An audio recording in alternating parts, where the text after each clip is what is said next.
Let's see this one.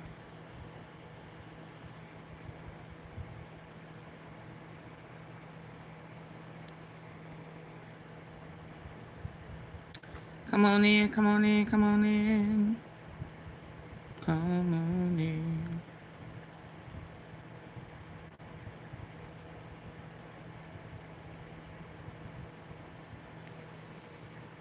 Come on in. Please come in hitting the like button. I'm going to start with Candace. It looks like, hey, Cynthia. It looks like she has been getting validated for the work she has been doing and the tea she has been exposing with her Charlie, Texas. And his views are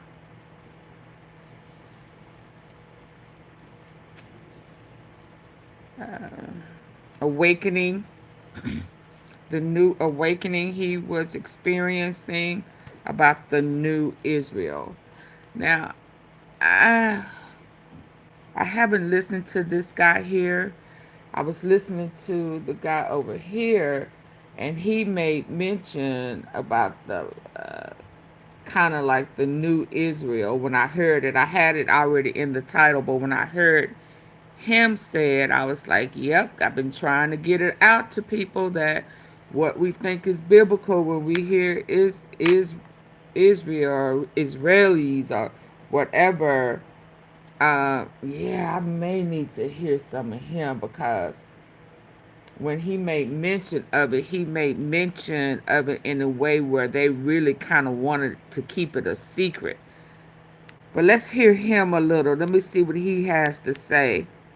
Because I really think it's important that people, especially Christians, understand that that's not, because that's genocide. And that wasn't what God had planned and what we think we are representing as, spiritually, they are, again, pulling the wool over the eyes. So it's important that we know that that is not the biblical Israel. It's the new Israel. Go Show. You daily dive into the news. It's Tuesday and there's a lot to talk about, starting with this. This Candace Owens, Charlie Kirk, MAGA divide situation is crazy, especially as you've got Candace Owens dropping alleged Charlie Kirk text screenshots. Because if you haven't seen, ever since Charlie Kirk was assassinated, you've had Candace Owens out there questioning the federal investigation, discussing it frequently on our podcast, and putting out some of her own theories or possibilities as to why or how he was killed. And with all that, she's often claimed that Charlie, who had long been pro-Israel, was starting to change his mind and had become more critical. And she got a ton of attention when she claimed that MAGA and pro-Israel billionaire Bill Ackman had privately cornered Charlie at an event in the Hamptons not long before his death and made, quote, threats after Charlie questioned the way that Israel was handling the war. Now, Ackman denied that, and you had Charlie's producer and spokesperson claiming that Charlie had a cordial relationship with Bill. But apparently at this Hamptons meeting, people were questioning whether or not Charlie should host Tucker Carlson, who he's been very critical of Israel at an upcoming event. And Kirk allegedly claimed, honestly, people telling me not to have Tucker makes me want to have Tucker. And all this ties to some of the latest claims that Candace has made, saying yesterday on her show that Charlie was, quote, done with Israel bullying him, and then sharing screenshots and messages that she claims came from a group chat that Charlie was in with his pastor and 7 other people, where he said, so Charlie writes in this group chat, just lost another huge Jewish donor, $2 million a year. We saw this last night, y'all. y'all. Cancel Tucker. I'm thinking of inviting Candace. Somebody writes, ugh. Charlie writes, Jewish donors play into all of the stereotypes. I cannot and will not be bullied like this, leaving me no choice but to leave the pro-Israel cause. And somebody writes, a donor writes, please do not invite Candace. That might feel good short term, but it's not good long term. This is 48 hours before Charlie was assassinated. He was very clear and he was very explicit, and he did not back down. Not in that Hamptons meeting, which they're all lying about. nor in this text thread. Now with this, it seems like Candace wasn't part of this alleged group chat, and she also doesn't make it 100% clear how she got these apparent messages, which I also will say have not been independently verified by any major news outlets, at least as of recording. Right, but this comes as she was also alleging that higher-ups at Turning Point USA were trying to stop her and others from investigating Charlie's death and promoting their own conspiracies about what happened. What we do know definitively is that the feds are lying to us. That is obvious. It is abundant. If you're able to think thoughts, you recognize that something is very wrong with the story that has been presented to the public. And I think that what the public doesn't understand, and I count myself among the public, is why it seems as though Turning Point USA executives, and I'll say seems, are not even remotely interested in challenging that official narrative. Who are they protecting exactly? You'll see oftentimes they and other influencers will invoke Erica as the reason that it's not appropriate to ask questions. It's just not appropriate while Erica is still mourning for you guys to ask any questions. And I'm just going to come back at you with some common sense. What sort of widow wouldn't want people to investigate the assassination of their husband? You also had Candace claiming that Charlie had been discussing his increased interest in Catholicism with her, even sharing a screenshot where it appears that he said it was looking better and better. And while she also said that he wasn't in the process of converting, she suggested that he was toying with the idea. But also, apparently people at TP USA were denying that he had a major interest in converting to Catholicism, and this upset Candace Owens as she felt that was not being fully honest. Right, and she was overall just upset that she believes that Turning Point execs are telling small lies here and there about Charlie and questioning why they would be doing this. With her then tying it back to the comments that Charlie allegedly made about the donors withholding money and adding, you got people that are hosting a show. Have they, in like one honorable thing, come out and said, like, you know what, F a couple of these donors who made his life a living hell in the last couple of weeks? That registers to me as very suspicious. I'm going to frankly say that. It's suspicious to me. It makes me think that in the same way that Charlie was being pressured by money, that you might be now run by that same money. with Candace also claiming that Turning Point has made tens of millions of dollars since Charlie died, and saying that from the organization's perspective. So how are we supposed to honor Charlie, right? You honor Charlie, of course, by donating to Turning Point USA and shutting up and trusting the feds. Don't question anything. Right, and so you've had tons of people seeing Candace share this, especially the screenshots discussing donors, and thinking, she's dropping a major bombshell here. Right, and then, with all that, you had Andrew Colvett, a spokesperson for TP USA and a producer of the Charlie Kirk Show, saying today that yes, the texts are real and that he was in the group chat and he was the one who took the screenshots. Then he added that he never shared them with the public because they were private messages and he'd only given them to the government amid the initial investigation into Charlie's death. But they somehow made their way out to the world, and then adding, in those first moments, we wanted no stone unturned. We wanted to leave nothing unturned. So I shared it with a few people. One of the reasons, Blake, that I'm glad to have this now public, it was not mine to share publicly, but one of the criticisms we've received is that we don't care, we're not investigating every lead, we're not looking under every stone. When I say that we want justice for Charlie more than anybody else, I really mean it, and no stone unturned. With then another guy on the show saying that the reason some of the organization aren't talking about it is because they don't want to interfere with the ongoing investigation. And Andrew adding that he doesn't begrudge anyone publicly asking questions, but also adding that he believes that Charlie's views towards Israel were totally transparent. What is the truth about the way Charlie felt about Israel? Well, it's complicated, and it's nuanced, and it was a wrestle that was going on for months. I looked at that moment as like, he's just blowing off steam, he's frustrated, he's venting, right?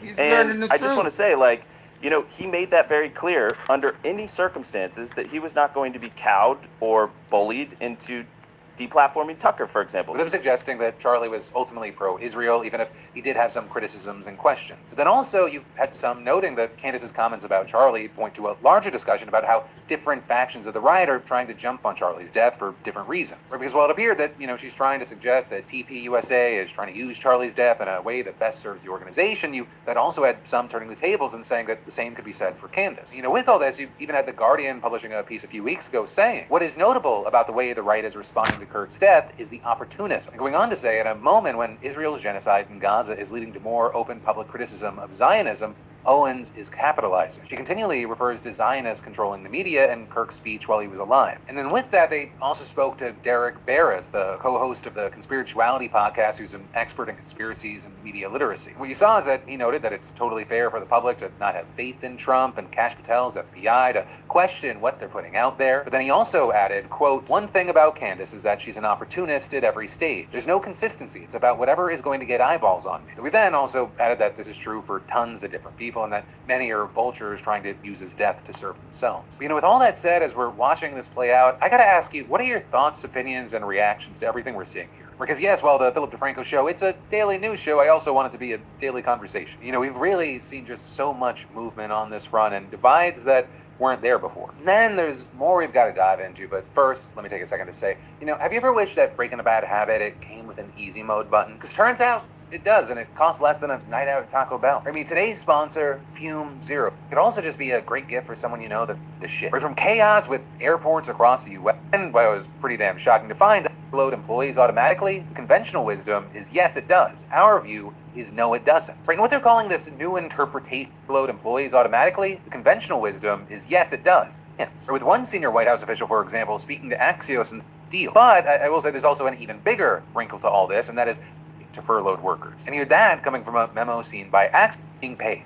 Kind of. And I say kind of because normally they're entitled to back pay for that time off. But even with they're getting messy. And starting with the workers, as soon as the government shut down on October 1st, pretty much all pay for $24.99. But then next up in the news, 1 week into this U.S. government shutdown, and things are quickly going to shit. From chaos with airports across the U.S. to reports that the Trump administration is trying to screw furloughed workers out of back pay.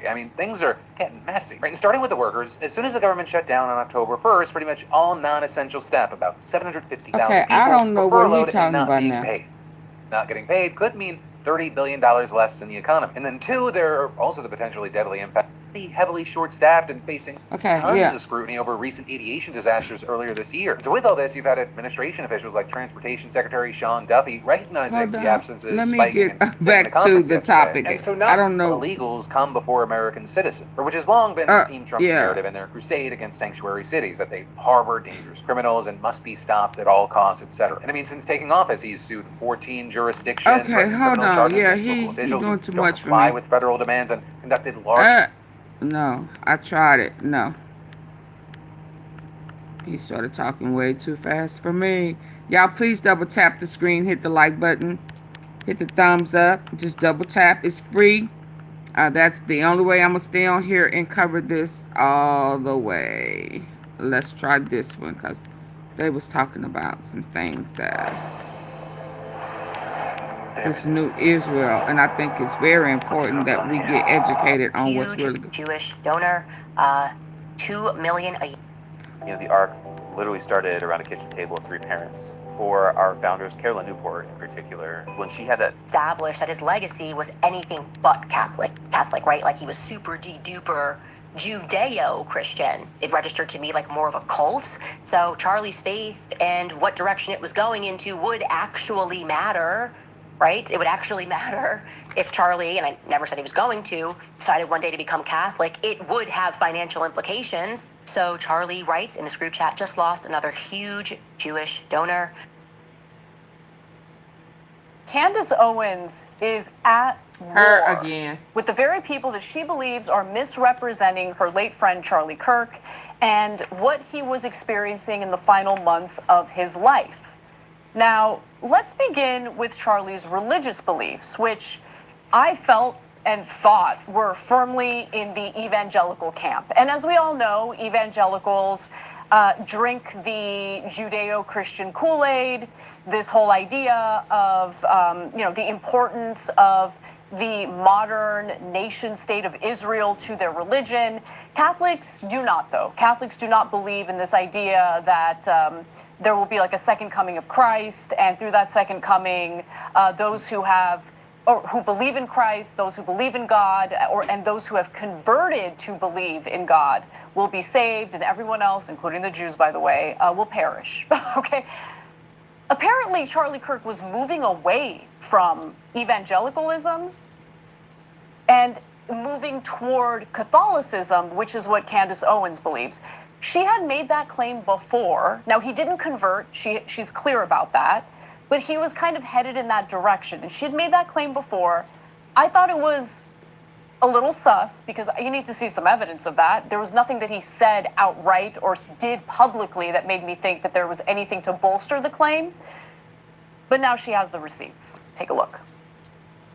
Was he becoming Catholic? No. But he really loved Catholic Mass. He loved the ritual of it.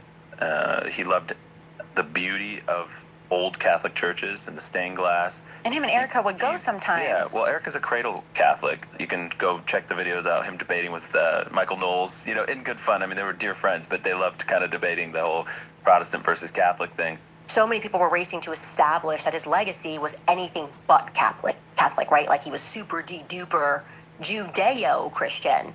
And ironically, it was Judeo-Christianity that I was challenging him on personally, like privately. And I was speaking to him about the political pressures of it, the way that I felt because of last year, that it registered to me So like he more of was a cult moving away than a from true angelic theology or a Christian. religion or a religious aspect, rather.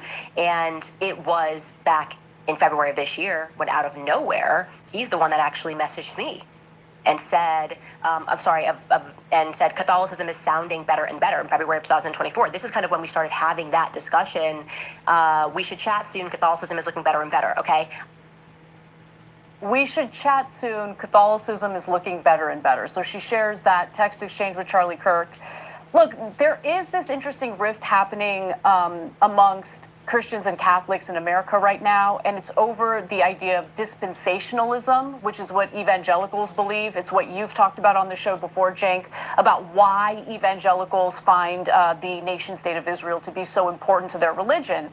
But just based on what Candace Owens has been saying and some of the evidence that she showed in that text exchange, it does seem like Charlie Kirk was at least questioning some of his religious beliefs. Yeah, so we're going to get to a super relevant part of this in terms of Israel in a second, but a rabbi Explain it once to told the me, Judeo-Christian heritage, it's like we really could have used that in the 1940s, right? Meaning like, no, this thing's made up from like yesterday.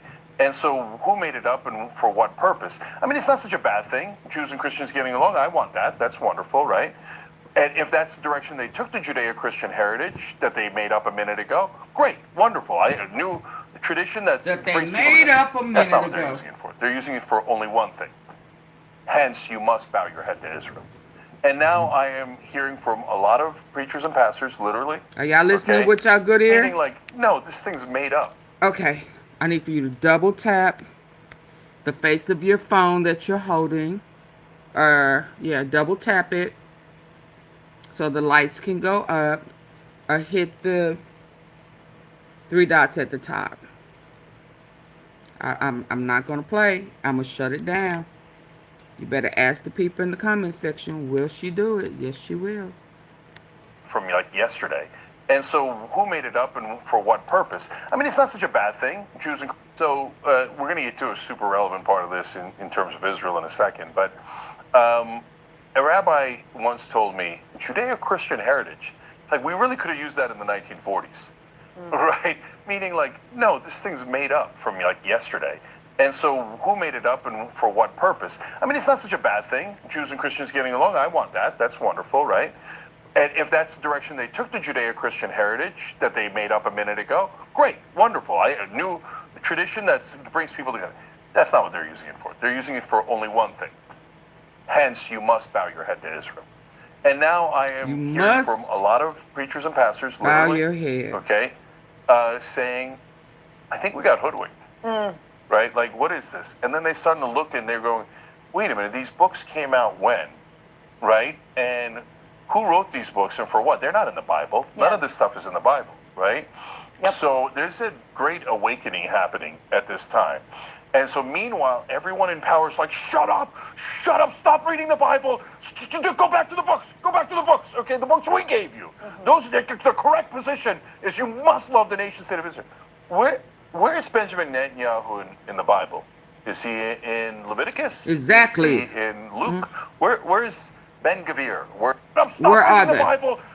Go back to the books. Go back to the books. Okay, the books we That's gave what you. happens Those when the it's truth is correct coming position. out, when your light bulb And so comes on. meanwhile, everyone in power is like, shut up, stop reading the Bible. Go back to the books. Go back to the books. Okay, the books we gave you. Those the correct position is you must love the nation state of Israel. Where is Benjamin Netanyahu in the Bible? Is he in Leviticus? Nope. Is he in Luke? Nope. Where's Ben Gavir? Where's the Knesset? No, that's just, guys. It's I made don't want up. to get into the history of where the Israelis came from. I'm not a religious person, so I don't really care. So, but what I do care about is people waking up to, oh, maybe this was not what we thought it was. Not people who were. That is why Charlie was taken out. The waking up. The waking up. So when I used to put in the title, he was a sacrifice. He was, the waking up. No, where what he choose to do with it, or where, what changes he will make, we don't know. But when you come into the truth will set you free. And it was time for him to come into, because he was extremely kind of irate, ill-willed with some of his views that came off very culty. Yeah. So I don't want you disrespecting. I don't want disrespectful comments in the comment sections. If you don't like someone that we're listening to, especially on this topic, because it's easy to go way left, and I'm choosing to listen to Candace for a reason. Now, I don't necessarily believe in all her views, or I know she was heavily involved in this organization, so she knows some things firsthand. So to call her gullible is very disrespectful if you were not a part of this organization that she was a part of with Charlie. So sometimes we have to just be quiet and just be quiet and listen. Everything is not always about trolling and being rude and disrespectful. That's how, why it's easy to pass these narratives or propaganda and fall for it and not realize what was going on right in front of our face. So, just chill on that. Hey, Peach. And I need for people to come on, hit the like button. It's 481 people in here. I need you to double tap your screen or hit the top 3 buttons at the top and hit the thumbs up for me. Let's go. We're trying to get you to love Jesus more and do good things in the world and love the Prince of. Guys, I don't want to get into the history of bow your head to Israel. And now I am hearing from a lot of preachers and pastors, literally, okay, saying, I think we got hoodwinked. Yeah. Right? What is this? And then they're starting to look and they're going, wait a minute, these books came out when? Right? And who wrote these books and for what? They're not in the Bible. None of this stuff is in the 1948. Bible, right?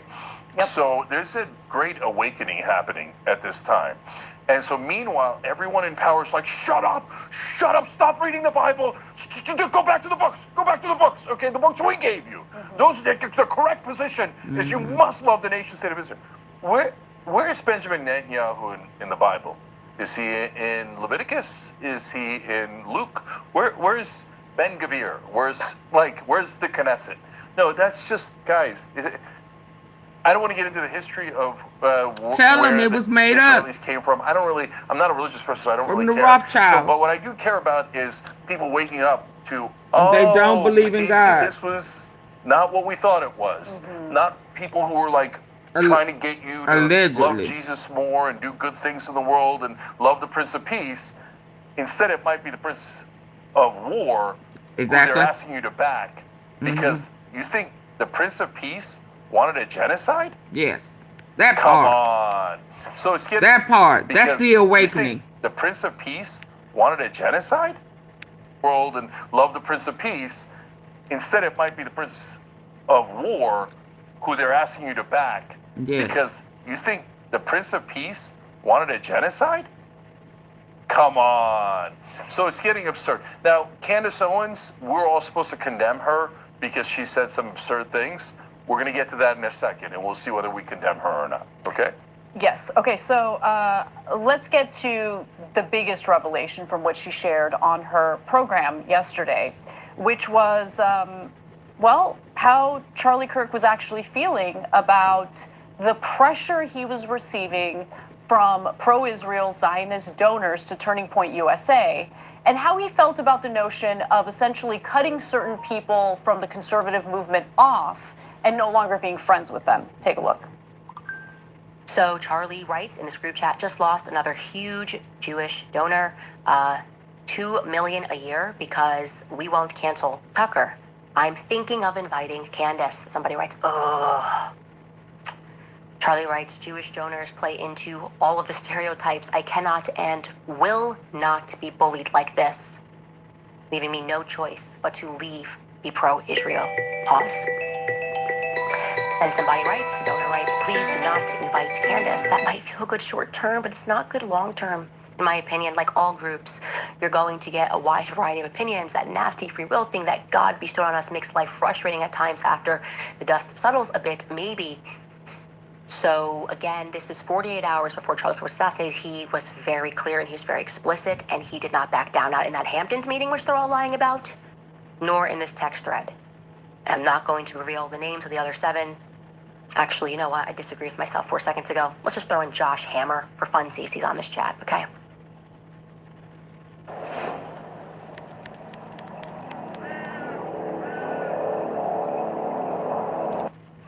For those who are unfamiliar, Josh Hammer, I believe, was the guy who Dave Smith debated at Turning Point USA's event earlier this year on the issue, on the topic of Israel, of course. And the reference to the meeting in the Hamptons was the meeting in which basically Charlie Kirk, it's been kind of described as an intervention by Bill Ackman, who's a huge Israel supporter. Apparently, he took issue with the fact that Charlie Kirk had Dave Smith debate Josh Hammer and invited Tucker Carlson to give that speech, in which Tucker Carlson talked about how Jeffrey Epstein very likely was a Mossad asset. So Israel not really loving that, and Israel supporters, huge donors to Turning Point USA, not huge fans of that. So that's why they call that intervention, to basically tell Charlie Kirk, like, you better toe the line. And Bill Ackman's version of that story in the Hamptons is... I don't believe him at all. Okay, but it's totally different. He says it was Yeah. kumbaya, they got together, Right. he was barely involved, and they were just trying to help Charlie, Sure, etc. yeah. So we've given his side now. Okay. That's been my experience with Zionists here in the United States. They're actually very friendly, and they just want to, politely make their case. They don't smear you as an anti-Semite. Never. They don't go after your family members and try to get them No, fired from their jobs. no. They don't bully. They don't act like No, never. thugs No, at never, all. never, At all. never. Go ahead, Jim. Okay, so let's note for the record, interesting, there's donors who are giving $2 million a year for pro-Israel positions at a minimum. He had $100 million budget. That is unbelievable. And remember, that's not revenue. That's just people giving you money, okay? And so, and you know what? And now that we see the messages from behind the scenes, I gotta say, you gotta give Charlie a little bit of credit for having the courage to say, I mean, I don't know that he knew anything about what was coming, obviously not, right? So I'm not referring to that. Just having the courage to say, no, I don't want your $2 million. That's pretty admirable, okay? On the other hand, he was taking it in the first place and had a very pro-Israel stance for a very, very long time. So it's a mixed bag. Our job is honesty, okay? So now... Hold on, I gotta just do one more video before you share your points, because some of you might be thinking, Anna, are you really gonna trust Candace Owens? they could be totally fabricated, meaning the text exchange. Well, it turns out that Charlie Kirk's producer, Andrew Kovic, has come out to talk about the veracity of these messages. Let's take a quick look at that. Let's go. Started this show to address some of the things that have been going around on public, namely about a group text chain that has been made known and released by Candace Owens. And I just want to address it head on because, that was a screen grab that I had shared with people. So it is authentic. So there you have confirmation that the messages are not fabricated, they are real. Go ahead, Cenk. Yeah. So, look, Charlie in those messages says they're confirming the stereotypes, right? So now I disagree with that. I want to make an important distinction. So, the problem with stereotypes is that they're applied in a blanket way to everyone in that category, right? So for 99% of Jewish Americans, Jews, etc., Mossad's not calling them, Bill Ackman's not calling them, they're not part of any propaganda outlet, etc., right? They're just normal people going about their lives. But is there a group of folks who are pro-Israel Zionist zealots in this country who do bully, intimidate? And I think they're actually using the tropes as shields. They're thinking, I'm going to go do that thing, but I can't be criticized for it, because if I'm criticized for it, I'll just say you're an anti-Semite and you're saying it about all Jews. So I'll use other Jews as human shields. And so I'll just do every one of the tropes because you're not allowed to criticize the tropes. Now, the other 99% aren't doing that at all. Okay, so don't take it out on them, right? It's just the billionaires in America. Yeah, but kind of. Yeah. Yeah. I mean, Okay, Larry Ellison, Bill Ackman, it's etc. the Ellisons snatching up, social media platforms, CBS, installing Barry Weiss as the editor-in-chief of CBS News. Are you kidding me right now? You think we don't see what's happening? You have David Ellison now making a play to buy CNN. Yeah. You probably didn't like Jeremy Diamond's reporting, did you? Anyway, it's disgusting. What's happening right now is so utterly disgusting and so brazen, but we're supposed to sit here and pretend like it's not happening. Yeah. Oh, it's a trope. It's a trope to acknowledge that this is happening. Okay, great. I guess I'm repeating an accurate trope about billionaires in America violating the rights of Americans, the free speech rights of Americans, destroying our already super questionable media, news media. It's just pathetic. Yeah. Okay, but let's do the throat clearing so no one calls us bad names. They're going to call us the bad names anyway, Cenk. Yeah, 100%. But yeah. So last thing on that, and then we'll get back to the main thing. So I've talked a lot about my Jewish friends, family, etc. Your best friend's Jewish.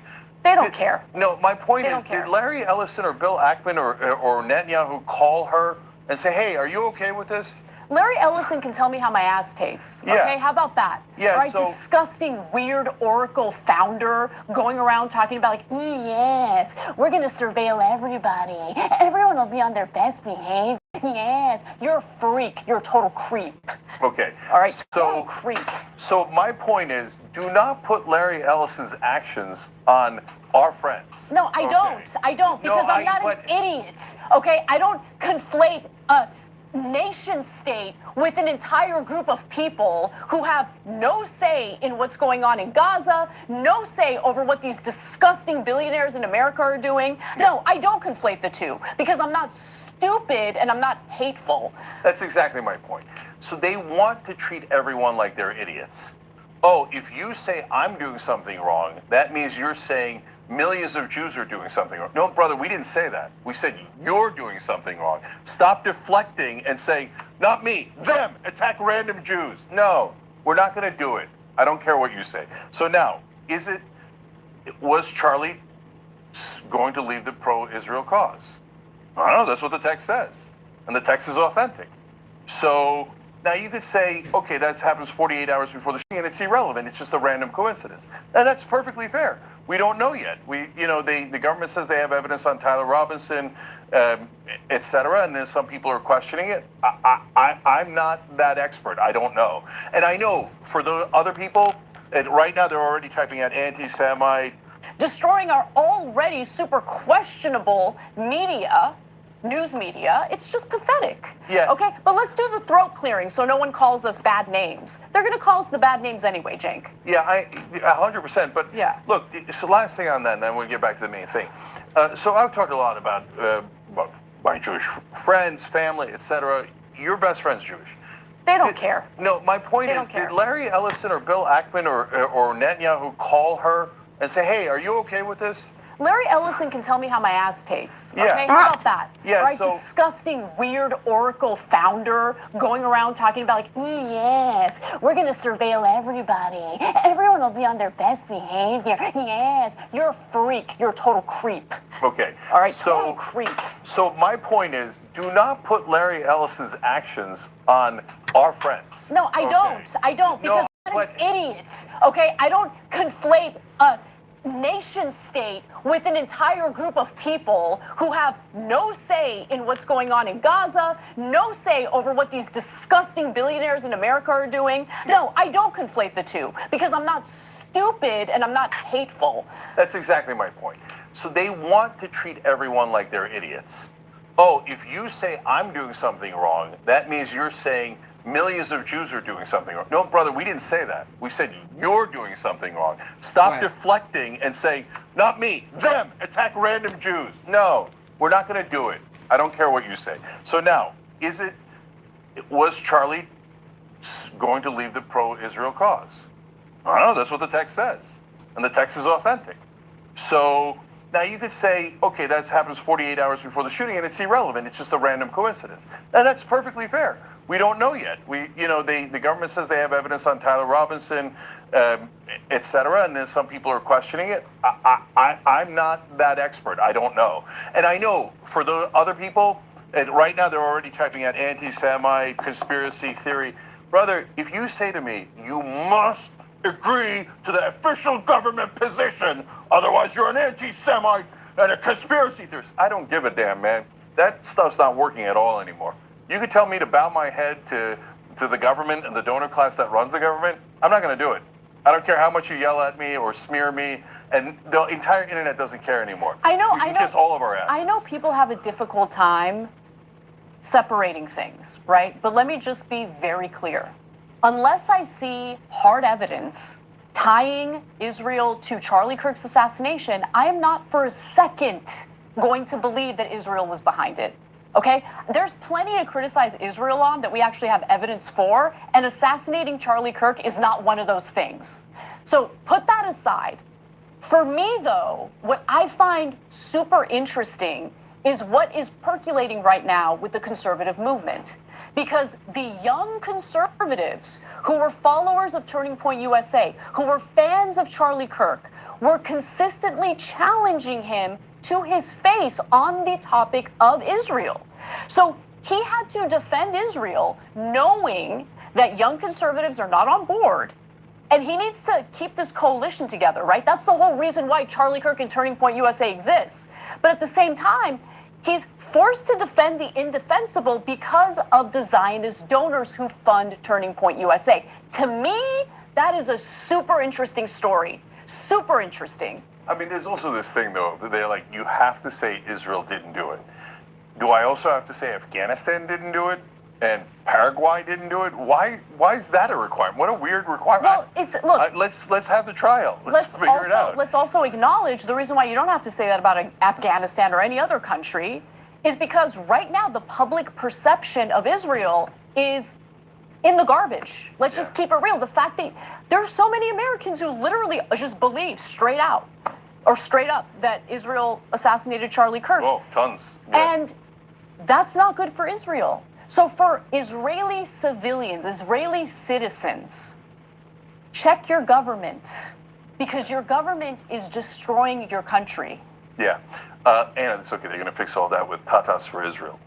Oh, hey, I love Israel. Okay, we covered that yesterday. $7,000 a pop. Okay, now the most important part. Look, folks say, well, Candace Owens says that First Lady of France is a penis. So you have to denounce her and never believe a word she says. Okay, so if she says the sky is blue, do I have to say that it's green? If she says the grass is green, do I have to say it's purple? Like, do I have to hate vegetarians because Hitler was a vegetarian?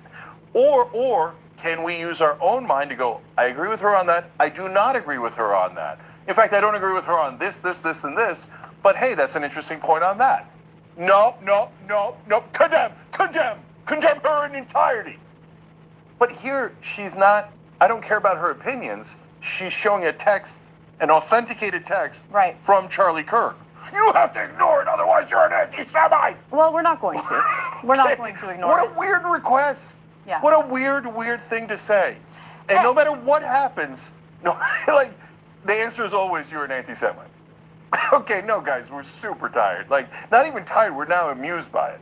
Like, it's gotten to a comical No, point. I'm not amused by it. I'm super irritated by it. I'm actually furious about it because while you and I are strong and we're not gonna cower, even when we're being threatened, even when our family members are being threatened, there are so many people in this country who do cower, who do just hang their heads, walk away, and refuse to say anything critical of what's been going on because they're afraid for their careers, they're afraid for their families. In some cases, it might be too paranoid, but even afraid for their lives.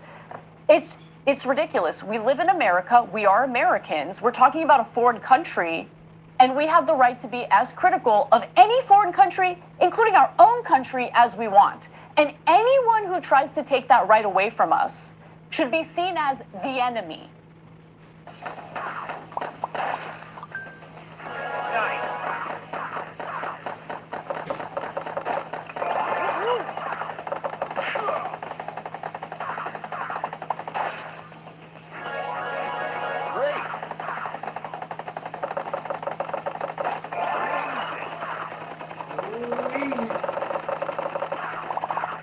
What y'all think about that? Ooh-wee. What y'all think about that? I need 40. Period. End of story. Either you love this country because your government is destroying your country. Yeah.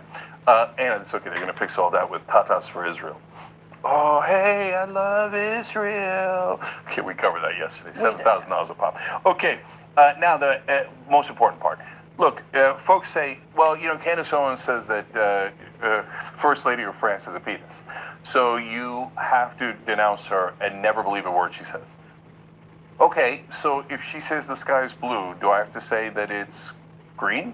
If she says the grass is green, do I have to say it's purple? Like, do I have to hate vegetarians because Hitler was a vegetarian? Or can we use our own mind to go, I agree with her on that, I do not agree with her on that. In fact, I don't agree with her on this, and this, but hey, that's an interesting point on that. No, condemn her in entirety. But here, she's not, I don't care about her opinions, she's showing a text, an authenticated text Right. from Charlie Kirk. You have to ignore it, otherwise you're an anti-Semite. Well, we're not going to. We're not going to ignore What it. a weird request. Yeah. What a weird thing to say. And no matter what happens, no, like, the answer is always you're an anti-Semite. Okay, no, guys, we're super tired. Like, not even tired, we're now amused by it.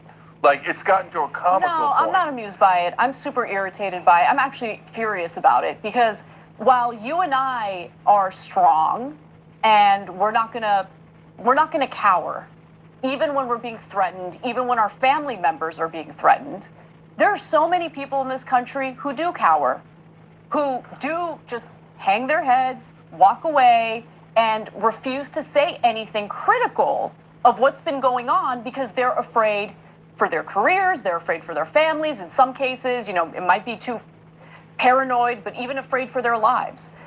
It's ridiculous. We live in America. We are Americans. We're talking about a foreign country, and we have the right to be as critical of any foreign country, including our own country, as we want. And anyone who tries to take that right away from us should be seen as the enemy. Period. End of story. Either you love this country, you believe in our Constitution, or you don't. And if you don't, I've got no interest in you. You can call me whatever you want because I don't value you as a person. Okay? Well, I'm an your American. president- It's so crazy okay, because I was but- never jingoistic. My entire life, I was never like this. I was never like, oh, I'm a big patriot. But Trump don't believe in the Constitution. he's bulking it, you know. So what are you really saying? He don't believe in it. He don't respect it. January 6th. I mean, January 6th. Double tap. But you don't know what you have until you realize it's gone. And realizing that we don't actually live in a sovereign country, it just makes me angry and it makes me want to fight. Yeah. So Jewish Americans have been heroic in the fight for civil rights, protecting our constitutional rights throughout American history, right? Now, when you have a couple of pro-Israel zealots pretending to speak for everyone, now they've gotten to a point that is so comical, Anna, that if you say, I'm for the First Amendment, they say anti-Semite. No, guys, no. We believe in freedom of speech. Like, by the way, an overwhelming majority, 99.9% of Jewish Americans. So this idea of like, if you don't bow your head to Israel and never criticize it, what do you mean? Of course you're allowed to criticize America. Who cares? Okay? Israel, you better not. Then okay, if you say you're against the first, like anyone who's for the First Amendment and says, yes, we should be allowed to criticize Israel, is an anti-Semite, I don't think you realize you just escaped from a mental asylum, right? Yeah. And so these guys are totally nuts, but unfortunately they have an enormous amount of money and power, and they use it to intimidate not just all of us, And but control. as we've covered over and over again on the show, Government. also Jewish Americans. They go, you self-hating Jew, that's to take his rights away. What happened? I thought Coming you cared from about protecting someone Jewish who- They people. wanted to. No, you only care about protecting your beloved Israel, a foreign government, Right. not Jewish people. They had a problem with Dave Smith. Well, I don't Right. think he's actually a practicing Jewish, doesn't practice Judaism, but he was raised Jewish. Like, they wanted to ban him from being at a Turning Point event because they don't agree with his take on Israel. Like, it's just gross. Anyway. So if you don't ban the Okay, let's get to Candace. Let's see what she got to say today. They've been heavy on her. Shout out to Candace.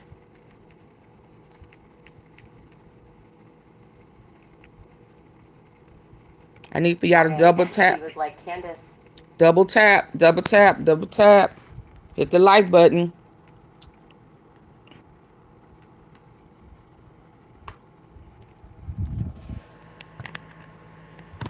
I got 500 people in. Double tap the screen, hit the like button. Let's go. your podcast right now is like the show Succession on HBO. You guys know. All right, you guys, happy Tuesday. I gotta tell you something. Twitter, or X, it hasn't really been that fun in a really long time. I think Elon Musk clearly gave it away to the military, and we now have to suffer these military bot farms calling for war with Iran. But last night, the platform was exceptional. It was amazing. The tears that were being shed all over the place. I mean, I really picked out the best responses to me dropping the text messages. It was hilarious. Anyway, Turning Point USA has responded to the release of the messages, so we are going to watch that. Spoiler alert, they were real, of course. And on top of that, Turning Point USA donor has published a public letter regarding me, and I was truly touched by it, and I think you will be too, so I want to share that. Welcome back to Candace.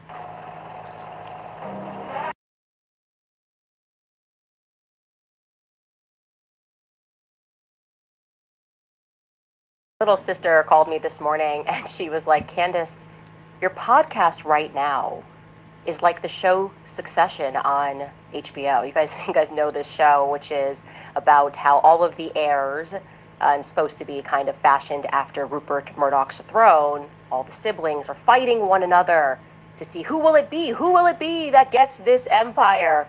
That really made me chuckle. I think that should be our new show intro.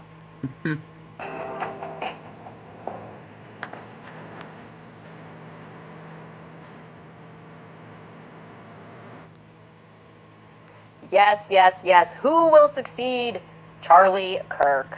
Who shall... Yes, Rupert Murdoch's That was throne. cool. All the siblings are fighting one another to see who will it be? Who will it be that gets this empire? That really made me chuckle. I think that should be our new show intro.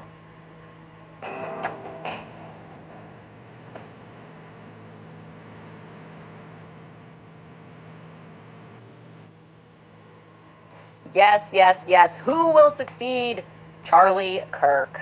Who shall inherit the Turning Point throne? You know what, you guys? The best part of all of this for me is, unlike those ill-begotten heirs on the show, I have a 0% interest in Charlie's empire. I am not motivated by the idea of carrying on his Hi, torch. Moha. Not for a single moment did I think any person could carry on his torch. If you thought you could, you What is she clearly did jealous not know of, Charlie Hannah? Kirk. Charlie was, in fact, an anomaly in the What? system, I haven't seen temporarily. jealousy. And She yeah, I don't speaks know that I highly will live to see of. another person like him. I mean, who is she I want jealous you guys of? to know I'm just something. curious. I want to share this with you. You can take it or you can leave it, but Charlie was betrayed. I know Absolutely. this. I've known this really since the first second, but I rarely have vivid dreams. And definitely was I did, in betrayed. fact, have a Backdoor. very vivid one over the weekend. In fact, the last time that I had a super vivid dream, I was pregnant. It tends to happen a lot to women when they're pregnant. But in that dream from 2023, my former producer of the show and I were standing in the control room, and she told me that she was 26 weeks pregnant. This is in the dream. And she told me exactly what month the baby was coming. I asked her in the dream, is it a boy, is it a girl? And she said, it's a boy. I woke up and I immediately texted my producer in real life and I said, hey, you're pregnant, just so you know, it's a boy. And then she found out that she was pregnant 1 week later. She had no idea when I texted her. And it's something that we reflected on a couple of months later because she was just totally shocked looking back on it. And this is our text chain from, you can see, 2023. She said, you texted me June 16th. And I think I got pregnant June 26th. This is crazy. And it's going to be a boy. It's nuts. I said, I'm telling you, your baby visited me. It was an insanely vivid dream. He was on his way. And she said, that is so bizarre. My mom also texted me that week saying that she had a dream I was pregnant. I said, I haven't had a dream that vivid since. It's been my only vivid dream this entire pregnancy. I believe people can communicate in dreams on their way in and on their way out of this world. If you have SNAP or Medicaid, I agree. you may qualify for a free iPhone or Samsung, plus up to 10 gigabytes of... I similarly, like I just said, had a vivid dream this weekend, and Charlie came to me and he told me that he was betrayed. And so for me, Oh, wow. you don't have to believe that, but I do believe that. I do too. And it was the immediate sense I got, actually. And I don't know who exactly it is that betrayed him, but I also felt in the dream that it is soon going to be revealed, that it's actually inevitable that it is going to be revealed, that there is nothing and no one that is going to stop the truth from coming out, and it is going to have international consequences. Take that to the bank. Quote me on that. Women tend to have a stronger intuition about people, I would say. He definitely was betrayed. It was the writer, producer, Conrad Flynn, that recently went on to Tucker Carlson's show, and he discussed that phenomenon in the context of the persecution of Christ. He's talking about Pontius Pilate's wife warning him not to persecute Jesus. Take a listen to that portion of their conversation. And if you look at Pontius Pilate, you know, he wants to set, he at some point he flips and he's like, this guy is innocent. My wife is having dreams about this man. That's another thing that's underreported in history.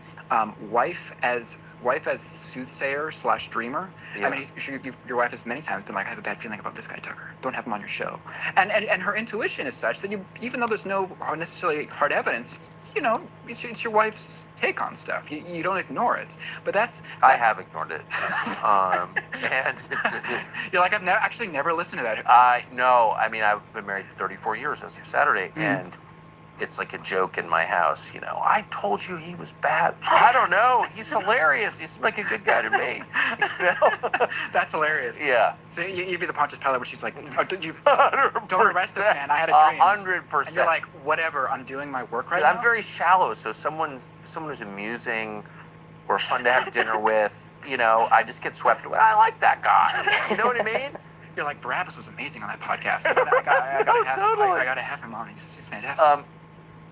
It's actually really funny because I'm recapping conversations that I've had with Tucker where I'm like, I don't know why you trust that person at all. It's obviously a bad guy. And he's like, no, I like him. I had a nice dinner with him. Anyways, obviously what they're accurately describing, I should say, especially between a husband and a wife, definitely my relationship with my husband, I can say that from almost the very moment that I learned that Charlie was not going to make it, I said to George through tears that he was betrayed. And now we're all just sort of on this journey to find out by who. So I released a text message yesterday, dropped it on the world, and it caused, and this is putting it mildly, a lot of panic. As I said, the chatter on X was top tier. Emphasis on the tier, because there were a lot of them being shed by everyone who was discounting me. She's this, she's that, she's lying. Charlie never changed his mind. He was committed to Israel to the day he died. In fact, he almost died for Israel. That was the vibe they were putting down, and I was getting angrier and angrier and angrier. He did die for But Israel. self-control always pays When off. he started changing his There were views, moments on X where people were, after this text message was revealed, almost like bargaining, like, please. he absolutely lost his life for Israel. The minute he started changing his views about it, as soon as his eyes were beginning to really open and the light bulb went off, 2 days later, he was out of here. He lost his life for Israel. Let's go. This can't be real. Let me show you. They're making fake messages themselves. This is how Right. easy it is to make a fake message. This cannot be real. They were accusing, deluding themselves into believing whatever was necessary for them not to accept the reality that I was telling the truth. Of course, I was telling the truth. Here's just a few of my favorites. This is Village Crazy Lady, who I love, Mel, who was responding to an absurdity that was being presented by Ashton Forbes. Mel said, "These losers are down so bad right now that they are literally using their own attack lines for defense." Ashton Forbes wrote, he's been absolutely maniacal. First off, Candace has no credibility. Second, there's a bunch of Telegram group chat scams that claim to be real people. I was briefly in touch with one, Elon Musk. Oh, really? You were in touch with Elon Musk on Telegram?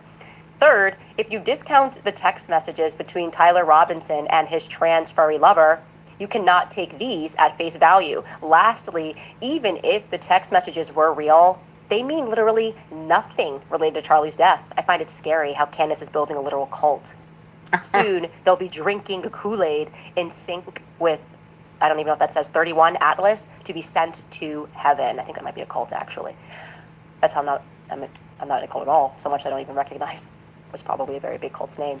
And I love that Mel replies and says, "Bro, if I got scammed in a Telegram group chat by Elon Musk, quote unquote, I'd take that ish to my grave." Britta, you can see she's also replying. He was replying to Britta, "No soup for Knowles," if you want to bring that right back up. She wrote, and by the way, she used to work for Seth Dillon, so this is the usual chatter, a group of people. She wrote, "Is Candace posting fake group chat screenshots to conveniently back up her narrative that Charlie was dropping the pro-Israel cause and inviting Candace to the TPUS stage? I'm just asking questions." All fair, we allow questions. We even allow diagnoses. We're chill. We're on the side of truth. We are so chill. Laura Loomer, who is legally just, not allowed to own a gun because she's a literal lunatic, had the nerve to post this about me when somebody called her out. Morgan Ariel said, "Laura Loomer hasn't made a single post about Candace Owens reporting on Charlie Kirk's group messages. We all know she's the first to run her mouth." And she wrote, "Because I don't give an F about Candace Owens and her postpartum psychotic rants. Even if those texts are real, it still does not mean that Israel killed Charlie Kirk. I never said that. Candace Owens makes content for low IQ people who don't understand how criminal investigations work. It's going to be hilarious when she is sued by TPUSA in addition to Macron's wife. Yes! Bankrupt her for telling the truth! Do it! Do it! Bankrupt her!" Yeah. When you are down bad, just like Mel says, when they're really down bad, nothing is left, you just sue. Anyways, back to how unhinged just chatter was on X, generally speaking. I laughed out loud. Everybody uses the term blitzkrieg, and the NFL football team say blitzkrieg. Yes, it relates back to Germany. It's a bombardment strategy, so that's why we use it when you're going to bombard And so I called it Blitzkrieg Week because we're just dropping a bunch of bombs. And Britta decided to take that literally.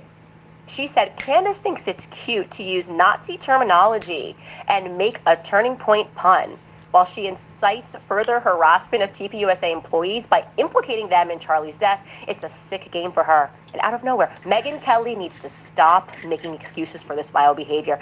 I have no idea why Megyn Kelly is being just abused. It's like these people just get drunk and beat Megyn Kelly when they get home. I don't know what is happening and why she's being dragged into anything that I say. They don't but want, it's exceptional they just that they're want, now looking, they're so desperate. So they started out wanting to blame German words, you can't people. even say.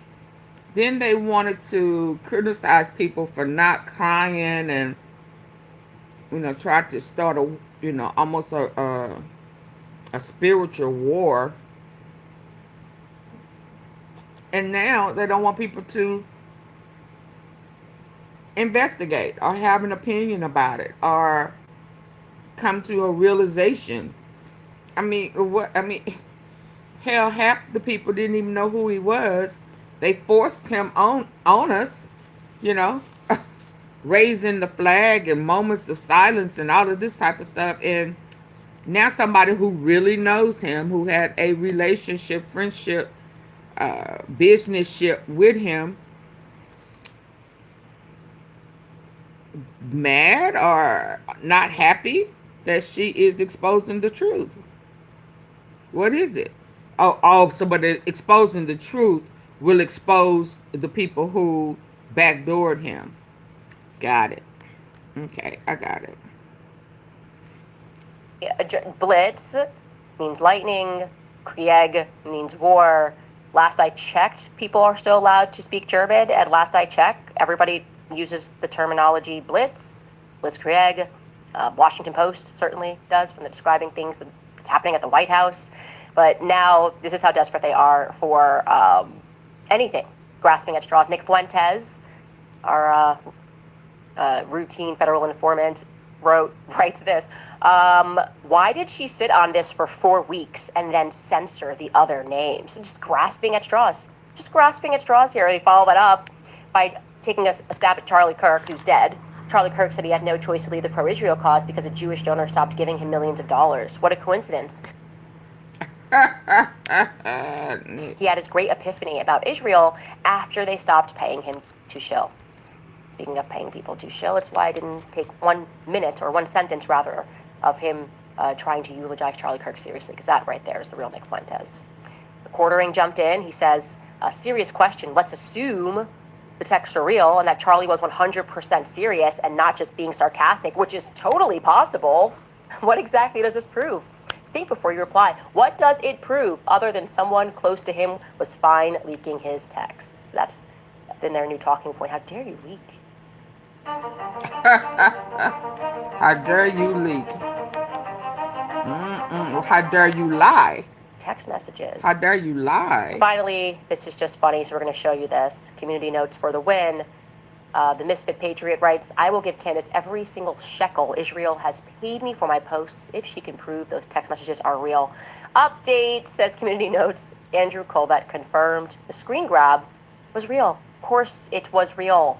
But I mean, I would have to be the dumbest person ever. First off, I'm not even inclined towards tech, but also would have to be an absolute idiot, a moron, to try to figure out how to manufacture text messages for the purpose of releasing them to then probably get sued by every person that was not in the chat. Like, I'm just like, hey, Josh Hammer received this message. That'd be so dumb. Right. But like I said, these people were desperate for it not to be real because they've been lying so hard about everything. They've just been lying, and they have some egg on their face now. And reality hit them pretty quickly this morning when Andrew Colbert, Turning Point's spokesperson, confirmed that the messages were in fact real. He did this on the Charlie Kirk show. And actually, I don't think it's dramatic to state that this may be the first respectable measure taken by Turning Point USA executives since the passing of Charlie Kirk. Like the first respectable response. And yeah, I thought that was, I will compliment that. Just the action of Andrew Colbert addressing it head on instantly was good. So let's hear Andrew Colbert in his own words. But I want to take the start of this show to address some of the things that have been going around on public, namely about a group text chain that has been made known and released by Candace Owens. And I just want to address it head on because, that was a screen grab that I had shared with people. So it is authentic. And I want to go into it because I actually am really excited that the truth is out there. I first want to say the reason I didn't share that screen grab publicly is because it was a private exchange, and I felt like it didn't necessarily comport with things that were already public. I wanted to not betray my friends' trust in that way. But I did share it with some people in government because it happened really quick. It took 33 hours for authorities to get their suspect. And in those first moments, we wanted no stone unturned. We wanted to leave nothing unturned. So I shared it with a few people. Don't know where it went from there, apparently. What's up, everybody?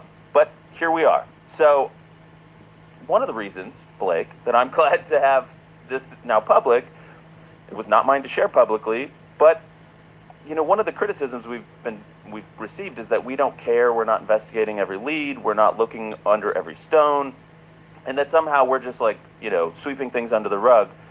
And when I say that we want justice for Charlie more than anybody else, I really mean it, and no stone unturned. I mean, I don't know if you want to chime in on that part alone, but I have more to say. Yeah, it has been so frustrating to have people blow up about this. Yeah. And I've certainly stated publicly, the reason I haven't weighed in on things is I am an eyewitness to events, and they've said, don't comment on things because anything you say can mess that up. I don't want to mess up any trial for the person who did this. That's 1,000% right.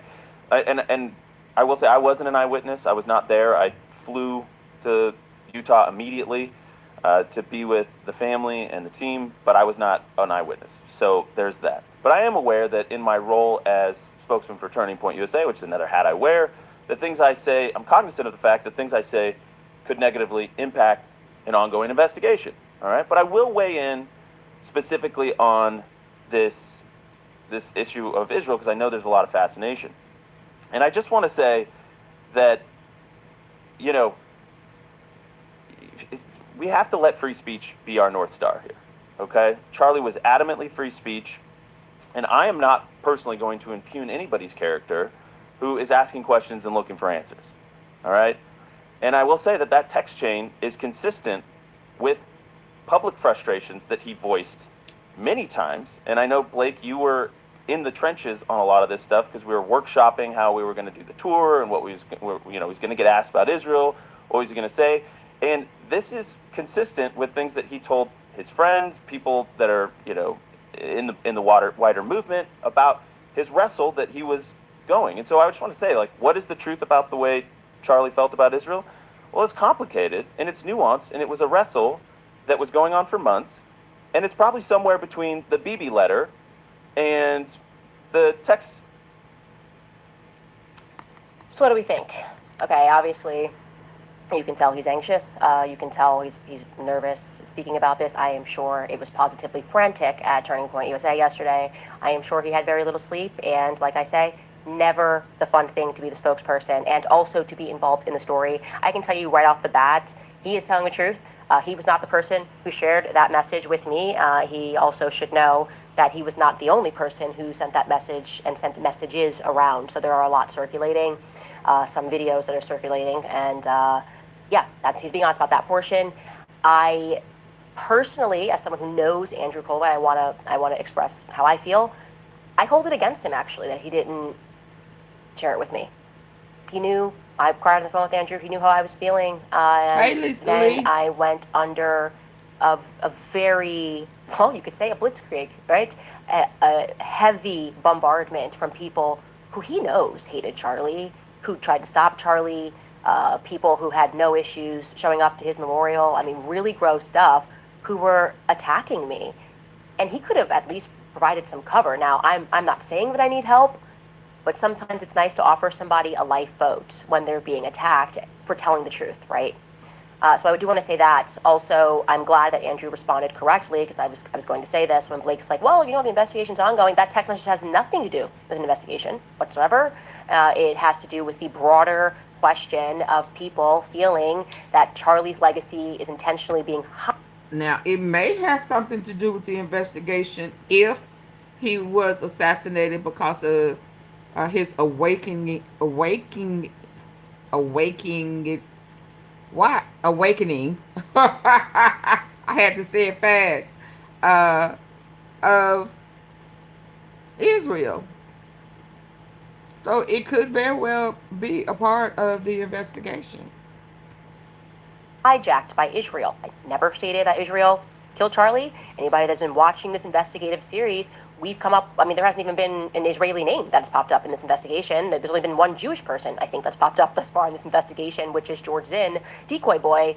So they're just saying that. They're just saying that. I just wanted to say that he was under a tremendous amount of pressure. Now, regarding the other things that are circulating that have not been publicized yet, and people should know that there is an underground movement of truth tellers in this moment. Okay, there is an underground movement of knights all around the world, from mom sleuths to government employees, like he said, to personal assistants, to Turning Point USA donors, who are working together to bring justice to Charlie because we don't like the way this feels. We just don't like the way it feels. The vibes are off.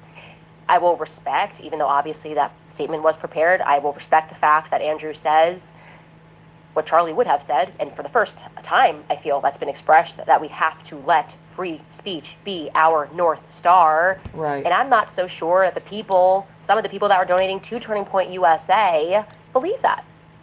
In fact, I'm certain some of them don't believe that. Obviously, we wouldn't have that text message if they all believed that. And that is what I think has been so frustrating, is that it seems as though the executives would rather, and I'm now referring to Tyler Boyer, impugn the character of the people who are doing exactly what Charlie Kirk would have done.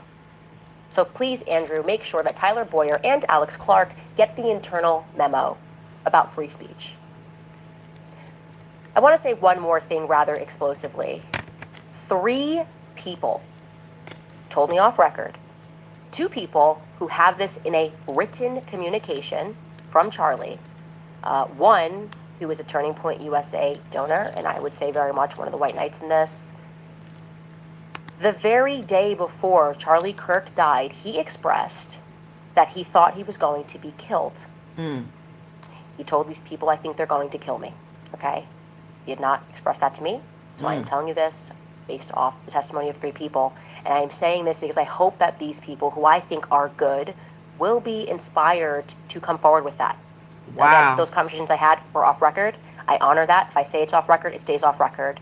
But I'm hoping that watching what I am doing and feeling the energy that is rising across the world for people who want to know what the heck happened on 9/10, that, you know, they will be brave and they will say, yeah, Charlie did the day before he died think that he was going to be killed, and maybe tell us, who is they? Well, for once and for all, who is they?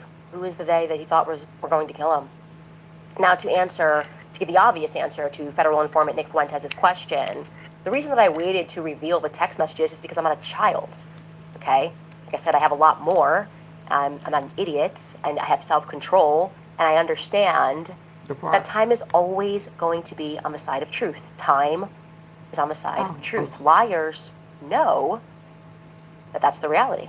Liars know that they have to speak quickly, that they have to speak repeatedly. Right. And I wanted the world to truly understand just exactly what it is that we are up against, okay? People that I deem to be mentally and spiritually evil, okay? Evil in the true essence of the word evil.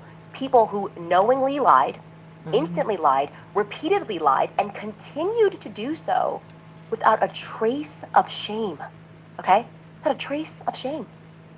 I mean that, right? I really do mean it when I say that you have to be someone that is, or maybe rather someone that is possessed by something that is less than human, subhuman, to do that. There's no humanity in you. That is why I named Josh Hammer. I believe he is a deeply disturbed I was about to man. say, they think about that. Now that you have those messages, they knew what they was going to say. Let's put this in the context. Just a few hours before I dropped that text They chain, had their Josh lie Hammer, together. Their was concerning storyline. himself with what he's been doing since Charlie Yeah, I caught the bullet in agree. his neck. He has Tiffany. been spreading lies, saying that Charlie never flinched on Israel, right? Charlie never flinched. Oh my God, these people like Candace, they're lying. 48 hours before Josh Hammer was on that text thread. And that did not stop him from keeping up the propagandist effort when he went on a show yesterday, before I dropped the messages, and said this. Charlie was a close friend of mine, as you know. We actually spoke literally the night before his tragic and untimely death. I was on a small Zoom call with him and a couple others. We were literally talking through this topic. I was giving Charlie advice for how to message on this issue on his forthcoming campus tour. You know, he kind of jokingly mentioned to me, he was like, Josh, I'm going to mention your book, Israel and Civilization, and it's so good. And that was literally our last conversation. It's just so tragic. This letter that he wrote to the Prime Minister, Chris, I read back in June or July or so. And there were so many people in the aftermath of his horrific assassination, Candace, Owens, folks like that, who were saying that, oh, Charlie was turning on Israel. He was ready to sell them out and renounce his life's work of sincere and genuine friendship with the Jewish people and the Jewish state. But this letter that he wrote to Bibi Netanyahu, Chris, literally begins. The first sentence of the letter is, I'm paraphrasing here, but it's a close paraphrase, as a Christian, one of my greatest joys in life is making friendships with the Jewish people and defending the state of Israel. That's literally the opening sentence of this letter. Then that means you wrote that letter. Filth. Okay? Absolute filth. I don't understand it. I can't comprehend it. Whatever that is that lives in him does not live in me. There was no truth in him. Obviously, there was no truth in Josh Hammer. He could have said, oh, Charlie was going through 48 hours earlier. Yeah, he refused to do that. In fact, I'm quite alarmed with what I know, that there are 3 people who said that Charlie communicated 24 hours before he died that he thought they were going to kill him. Now I find it rather alarming that Josh Hammer is similarly saying, oh, the night before. So you spoke to him the night before. Did he communicate that to you, Josh Hammer? Did he? I'm interested. I know we won't get answers from you, but let me promise you that if I get a text message to the effect that you were somehow involved in him feeling anxiety the day before, if you did something that gave him anxiety in that way, I will release it instantly. There will be no place that you can hide.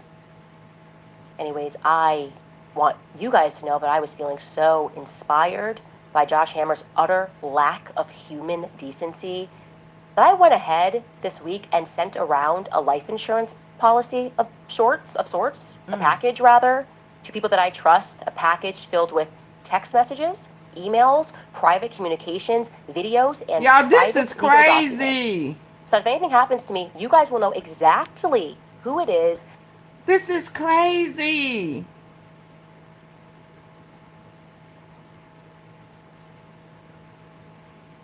That it's like you have to protect yourself. It's kind of like the Epstein girl. I can't remember her name now. Well, she sent the message saying, "I am not suicidal.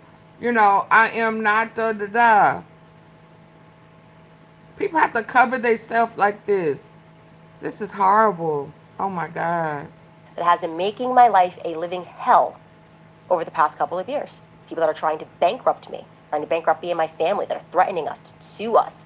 Everything that Kanye said was so real. Okay? I'm now at that point where you look back and you go, man, Kanye was right. He was really saying something about what it takes to leave, you know, to fight for custody of your own soul. Just leave me alone. Let me say what I believe and you say what you believe. Fight fair. Why do you always have to make this threat to bankrupt people? And I want you to know that those people, if anything happens to me, they have my explicit permission to release it all, detonate it all, expose all of these people in politics and in the movement who behave like this behind the scenes. It's necessary. And I highly recommend every single person that is out there, that has a platform and is going through things and is scared, do the same. Send everything around to about 8 people that you trust. And I mean, I've ranged it. I sent it to journalists, text messages and screenshots to people ranging from Max Blumenthal to Andrew Tate. They won't know where it's coming from. It will be everywhere. I want to remind you guys, in the wake of all of this, that it is so important to keep trusting our guts. We have been proven right so many times in the recent past, right? Whether we're speaking about COVID, people that had to actually take a stance before people where then suddenly government, admits, yeah, we were lying about this, we were lying about that. We feel it all right now. The feds are lying. That is beyond obvious, which is why I was very happy to hear former Navy SEAL Rob O'Neill explain this plainly when he went on Piers Morgan's show the other day. Let's take a listen to what he had to say. He sure did. Me, I mean, it was off it right from the beginning for me. Do we not guard rooftops anymore? There's been assassination attempts all over the world. Why aren't we looking at rooftops? And then when I was sent the video with this at the same message where they said Charlie Kirk was just shot. When I watched that horrific video, he was obviously dead before he hit the ground. But the questions immediately started to come to me. That was not an entry wound that we saw. We saw an exit wound. So where'd that bullet come from? You don't bleed like, and I've shot guys closer than the camera was. And an entry wound doesn't look like that. An exit wound does. Why did his shirt move the way it did? When I've shot people, their shirts didn't move like that. And then the initial reaction was, well, he was obviously wearing body armor and it was deflection.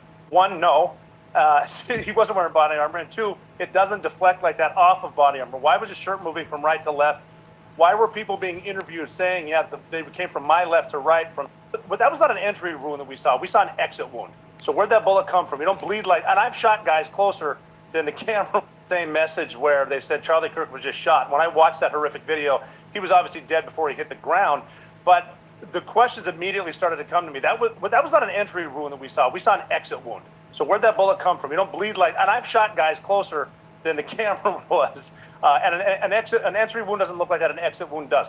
Why did his shirt move the way it did? When I've shot people, their shirts didn't move like that. And then the initial reaction was, well, he was obviously wearing body armor and it was deflection. One, no, he wasn't wearing body armor. And two, it doesn't deflect like that off of body armor. Why was his shirt moving from right to left? Why were people being interviewed saying, they came from my left to right, from his right to left, immediately shut down? And then did they tear the crime scene down immediately? Just right off the bat, from seeing it, knowing he was dead, saying a lot of this is bad. Not even getting into the soliloquy of text messages that 22-year-olds don't send their trans lover. So immediately, it's just the official story sounds like it needs to be investigated. But now the whole crime scene's gone. They paved over it. Nothing to see here. You just have to laugh. The soliloquy of the text messages that 22-year-olds do not send their lovers. Yes, that's kind of the main point, guys. We have been working off a lot of tips, and so much more is going to be exposed, and we're going to get into that more tomorrow. I do want to give you a quick update on Lance Twiggs. And like I said, we know that the feds are lying to us. The question is, why are the feds lying to us? The answer is always the same. The feds only lie to cover their own tracks. Absolutely. They are protecting themselves and their bosses. Who are their bosses? The president. Who is they? Anyways, take a little bit of a break here because I want to read some sponsors. First and foremost, Riverbend Ranch. I tell you guys about them all the time. I've been talking a lot about them because I love their steaks. I long-term health wellness or preservatives, and it's vegan friendly. Fatty clock and at night, it'll help you relax and get ready for a mom like me. You want those. I want you guys to know that we have not for a single second ceased our investigation, right? What actually happened on 9/10, we don't know. And we are still working through a ton of the tips related to what happened. But I want to tell you that I actually believe that this was a military hit that involved foreign actors, and also literal actors.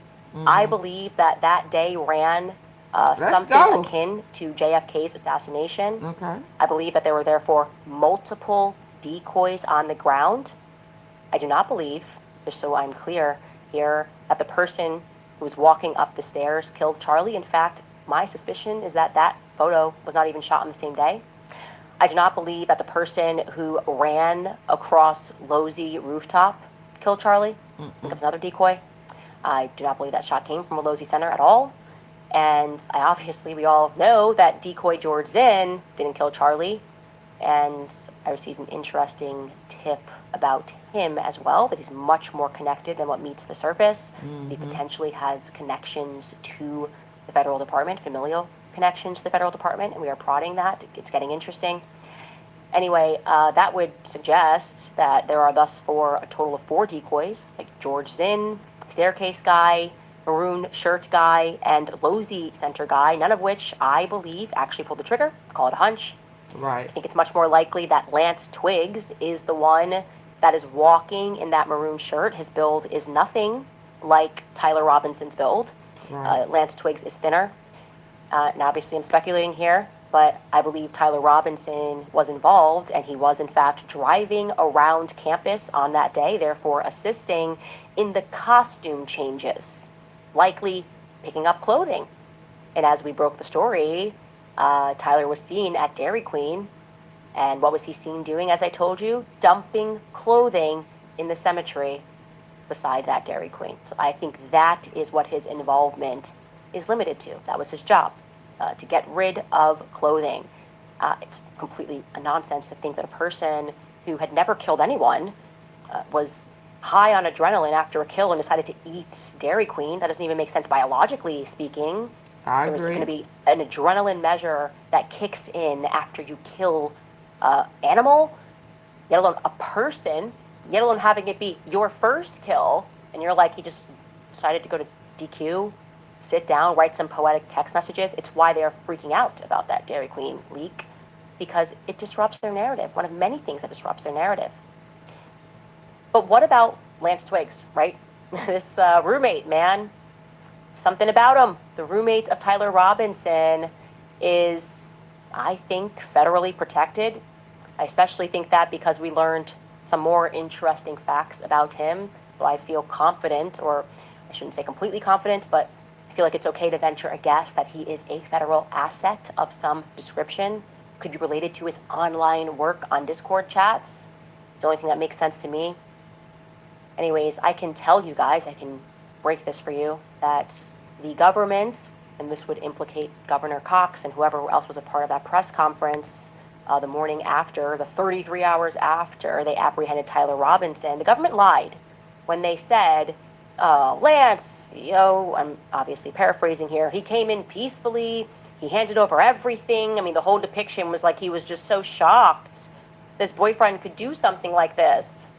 So he handed over everything. Well, according to his family, that's just not true. Right. According to his family, he was raided, and he was angry about that raid, and yet he was that was one of her instantly best released friends, back into Lisa. their care within 6 hours.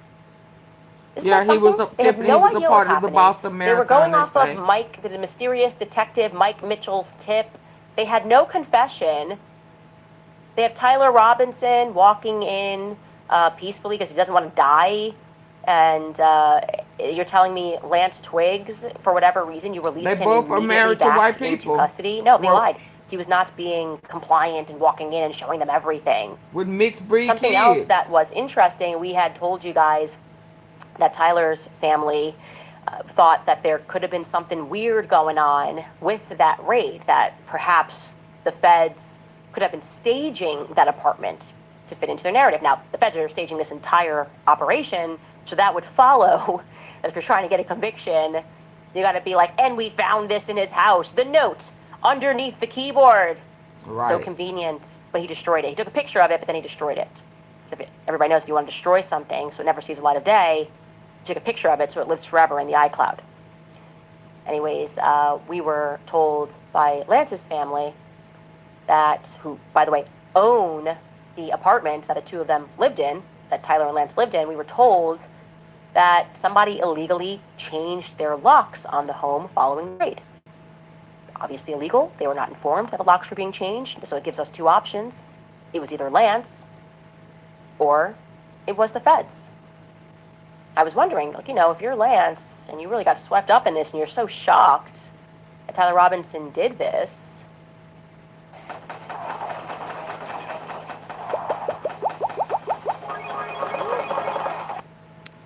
are you speaking to your family about that? My gosh, I imagine you want to speak to your family. No, it seems Lance has similarly been in an unknown location since the raid. I would imagine he was in witness protection for a bit, but he doesn't need family. He feels, I would say, that suggests that he's pretty arrogant right now in this moment. He's not fearful of anything. Like I said, the sense I am getting is we are watching a play right? The government has us completely distracted with photos of people who are not even the same person. I never for a second. T-Sippers, how long have I been saying that about this? it's, it is ironic that she's saying what she's saying, because it is skittish. I love it. Just like Texas, Dallas, with the ICE shooter. All of it. Playing in Thought our the face. person that was in the maroon shirt was the same as the person that was walking with the limp. It's completely foolish and ridiculous.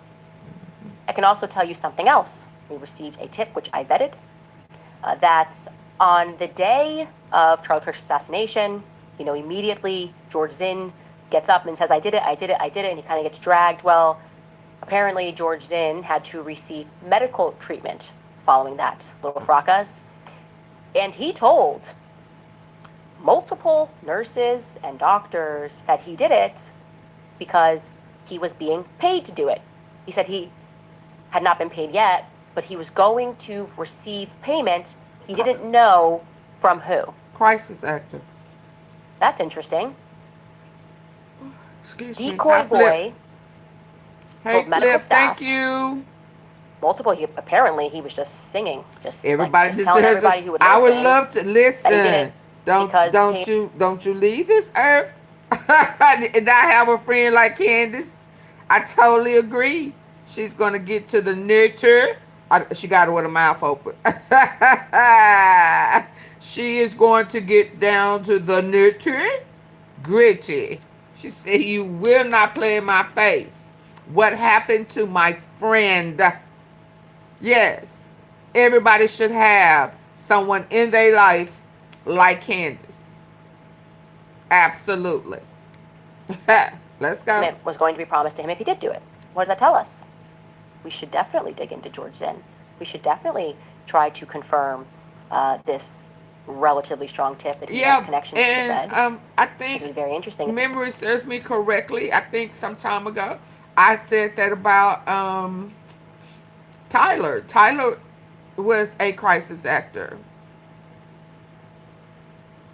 He was a crisis actor too. And I tried to go back and find it, and of course I couldn't, but yeah. Yeah. Feds were going to pay Thank George you Zinn. I'm not for the saying they thumbs are. up. Thank you, thank you. Yeah, why wouldn't he know? I mean, make that make sense. Why wouldn't George Zinn know where the payment was coming from? Yeah. Anyways, you guys, we are on the case. I wanted to share that with you. Some other explosive things that we have found out that the feds have not shared. Other people that they were questioning that they did not share. People that similarly have been told to be quiet about everything. And let's be clear, they are not asking everyone to be silent because they are seeking a conviction against Tyler Robinson. They are telling everybody to be silent because they don't want to get caught. The feds are covering their own tracks. Absolutely. All right, guys, I'm going to pivot here, and I want to read you something. Well, now, I want to be perfectly clear that despite all appearances over the last 2 weeks, it has been a very difficult time for me. Obviously, Thank you for the normally floating when I'm covering a heart. story, I'm Thank bombastic you. and I feel brave and focused because I am speaking about someone that has nothing to do with me. I This has agree. been particularly Ali. challenging because I had, and I still am, very much grieving Charlie and waking up to the realization that not everyone is grieving him in the same way, that he may have Right. just been a political pawn to so many people that he loved deeply. I mean, it Right there. He was a political pawn for someone that he loved deeply. I totally agree. I totally agree. They needed him. They needed him. And the minute he started questioning, having strong opinions about things that he was seeing or hearing, he became a liability.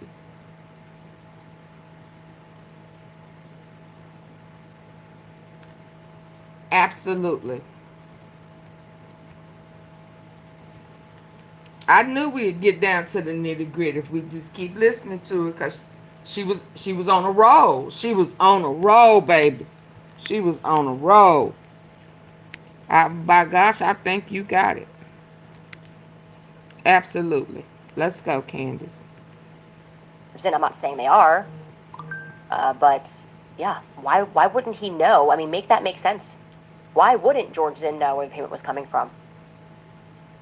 Yeah. Thank you. Anyways, Thank guys, we you. are on the case. I Flip wanted to share that with you. mode Some other action. explosive things that we have found out that the feds have not shared. Other people that they were questioning that they did not share. People that similarly have been told to be quiet about everything. And let's be clear, they are not asking everyone to be silent because they are seeking a conviction against Tyler Robinson. They are telling everybody to be silent because they don't want to get caught. The feds are covering their own tracks.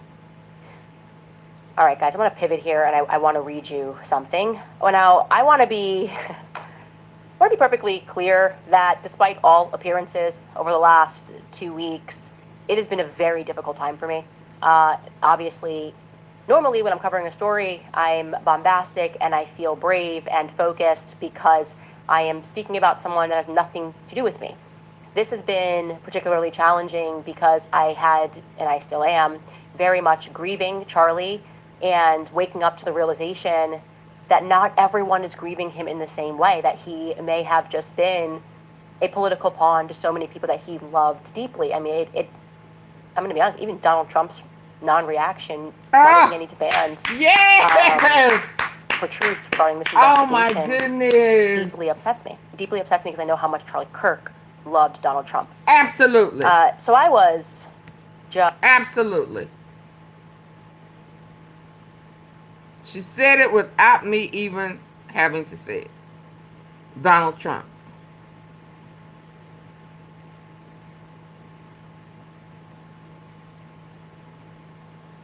He used him to get elected.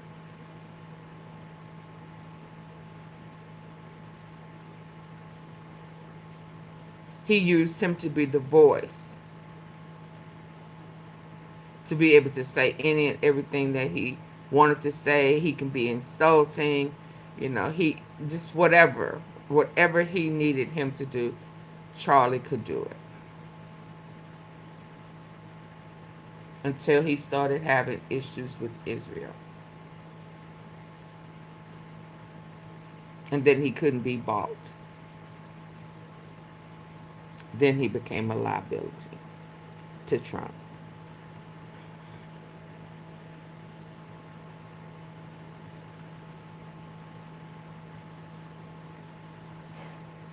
All right, guys, I'm going to pivot here, and I want to read you something. Well, now, I want to be perfectly clear that despite all appearances over the last 2 weeks, it has been a very difficult time for me. Obviously, normally when I'm covering a story, I'm bombastic and I feel brave and focused because I am speaking about someone that has nothing to do with me. This has been particularly challenging because I had, and I still am, very much grieving Charlie and waking up to the realization that not everyone is grieving him in the same way, that he may have just been a political pawn to so many people that he loved deeply. I mean, I'm going to be honest, even Donald Trump's non-reaction, not making any demands for truth regarding this investigation deeply upsets me. Deeply upsets me. Very much grieving Charlie and waking up to the realization that not everyone is grieving him in the same way, that he may have just been a political pawn to so many people that he loved deeply. I mean, I'm going to be honest, even Donald Trump's non-reaction, not making any demands for truth regarding this investigation deeply upsets me. Deeply upsets me because I know how much Charlie Kirk loved Donald Trump.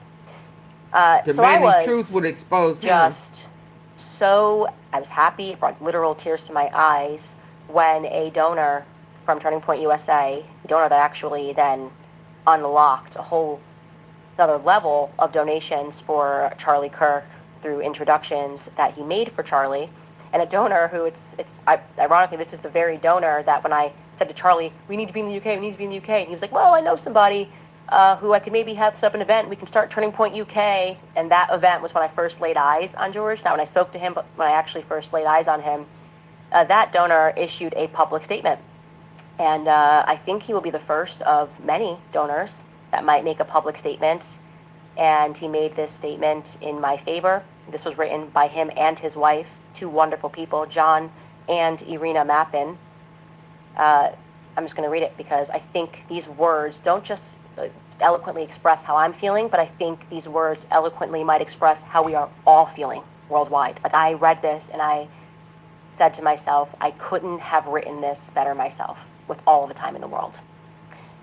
John and Irina write, Charlie Kirk built Turning Point USA on transparency, free speech, and a relentless pursuit of truth. We are witness to that. If Candace Owens had been assassinated, Charlie would have torn apart every lie and devoted every working day and night to uncovering the full truth. He would not have trusted the authorities to deliver justice. He would have demanded it from the rooftops. Charlie would not have waited for the funeral or memorial to happen. He would have gotten to work immediately. He would have worked night and day to uncover exactly what had happened to his great friend. Consider this. Charlie did not sleep for several days and several nights just to ensure that J.D. Vance became the vice presidential nominee. And although that job was supremely important for the country and its future, it was still ultimately simply helping to secure a job promotion. Candace is working to get to the truth of who killed Charlie Kirk and why they did it. Charlie's execution is an assassination with potentially far-reaching political consequences for America and the world. What we have seen so far beggars belief. A crime scene apparently completely destroyed in days, and plenty of evidence that simply does not add up. This investigation and the truthful answer as to who was really responsible for deciding that Charlie would be executed in front of the world will affect America's future, its collective soul and conscience forever. The truth, when known, and we believe it will be known, will have far-reaching international consequences. The very idea that someone could be convicted and could receive the death penalty when there remains even the slightest shadow of doubt or shred of uncertainty that they may not be guilty of that crime, and that Christian souls would tolerate that possibility, is anathema to all the teachings of Christ. If there were circumstances where a suspect or someone standing trial for murder did not have a clean opportunity to receive the very best and fairest legal representation to present their case and defense to the world, it would have been abhorrent to Charlie Kirk. It would go against every constitutional principle that he lived, fought, and died for. Erica is in mourning. May God bless her and her family. Please give her and her family ties to culture, Christian or otherwise, allows a grieving widow 40 days of mourning to make peace with the Lord and to respect the departed. Those people who truly love her would gladly grant her all the space she needs. We certainly do. But we are growing rather sick and ashamed of seeing people criticize Candace for doing her level best to get to the bottom of and to the truth of what happened to Charlie on that day. You don't have to agree with Candace on every subject that she addresses on her shows to acknowledge that much of what she is presenting on the subject of Charlie's death is extremely concerning to America and to the world, completely valid and very relevant to the investigation. She has an army of truth seekers worldwide who are helping her in her search and her research. This is a truly new and modern phenomenon that has never happened before. This is not 1963, and boomers need to get used to it. In our view, the official investigation should be immediately ordered by the appropriate legal authority to proactively share everything they know with Candace and her selected team. That is, if truth and real understanding of who decided to assassinate Charlie and why is the sincere objective. That would go some way towards restoring public trust in the system. It is our view that her actions are not just the actions that any real friend would take for their friend. They are the actions of the highest order of patriotism. Candace's actions are service to the whole country and to the world. Beyond that, they are truly providential, divinely inspired, and metaphysical. There is a relationship between truth and all living things. There is a relationship between truth and God. Right now, Turning Point USA is at a vital moment. If we continue to witness the mistreatment and the suppression of a young woman and a mother of 4 young children who is doing everything she can to help get to the truth about who decided that her friend and fellow freedom fighter Charlie had to die, they will lose the country and the world. And America will have lost one of its greatest living patriots only to see those factors against which he fought and died for win.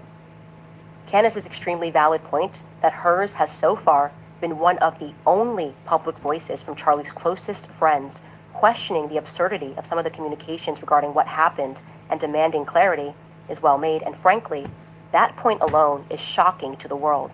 Absolutely. We have been receiving calls from senior Republicans and from Turning Point donors who agree with her all last week, and they started up again this week. They agree with Candace, but seeing the attacks that she is experiencing, they are terrified to voice their views publicly. Is that really where we are in 2025? So that's Few exactly people why I don't following the let matter people say believe the official crazy version. stuff The about her. version. A low minority believe that the current suspect is guilty. That statistic alone is an awful commentary on the state of the official investigation. The world wants truth. The world, Charlie, and those who truly loved him and knew his purposes certainly deserve justice. But justice needs not just to be done, it needs to be seen to be done justly. I want to read that sentence again because it's very powerful. It is. Justice needs not just to be done, it needs to be seen to be done justly. It must be truthful, it must be fair, and it must be clean. Absolutely. If there are videos, show them. If there is evidence, show it. The world is not going to accept anything less. This is not about who is right or wrong, or whose theory is correct. Candace's investigation is about actually getting to the truth, whatever that truth is. If the current theory for the shooter is truth, then okay. If that is a lie, then we need to know. Every episode of Candace's show since Charlie died, of her heartfelt emotional tribute to her exceptional journalism has been incredible, and anyone who cares for the truth and who wants to know who killed Charlie for real should watch every episode in its sequence.